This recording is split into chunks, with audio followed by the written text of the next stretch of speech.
How do you do, ladies and gentlemen? Last year I wrote a book which I called The Roaring Twenties. It was about the present and the near future. I even thought of calling it The Greatest Decade because of all the discoveries that were being made, and I assumed that the year 2030 would be completely different from the year 2020. The future, it seemed to me, is racing towards us at a colossal speed. In fact, it's almost as if the future is here already. There are various aspects to all this, and there are so many advances, developments and changes of gear that one is left almost unable to cope.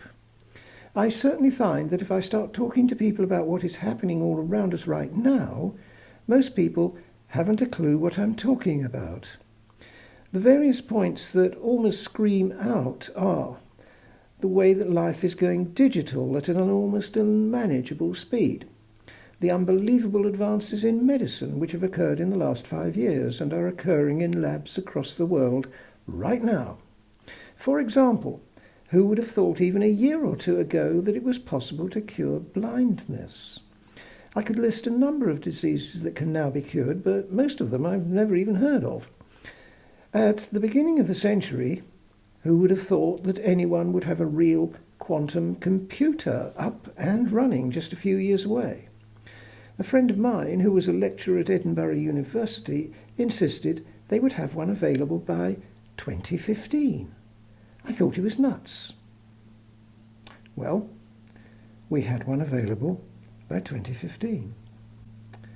At the beginning of this century, who would have thought digital currencies would exist within a decade?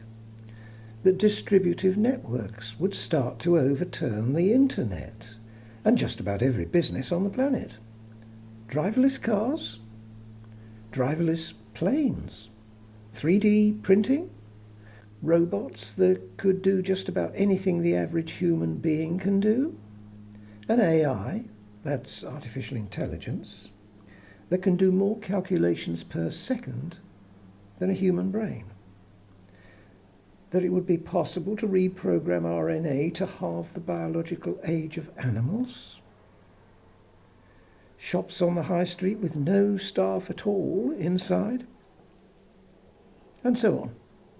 And so on. Well, you ain't seen nothing yet. Unless there is another ghastly war, quite probable, I suppose, by the end of this decade, life will not be remotely like it is today. Banks. Who needs them? Office blocks. Some companies are starting to sell their office blocks already and sending their staff home. It won't be long before the AI revolution puts swathes of people out of work. Oh, what's that going to do to a work-orientated society? The concept of earning a living? But let's have a look at something else. What are governments for? That question is going to raise its head very shortly. They aren't exactly popular anywhere on the planet at the moment. Ever thought to ask what purpose they serve? For my sins, I studied economics at A-level and even studied the ghastly subject at university. A fundamental question is, what is a government for? The first official answer is usually for defence. And yet it's governments, or politicians at least, that go to war, not the common people. Secondly, they set laws for the management of a society. I can't see that changing just yet. But then there is the business of education. That used to be the prerogative of the church, but science pushed the church out of the way. Now commerce is pushing governments out of education.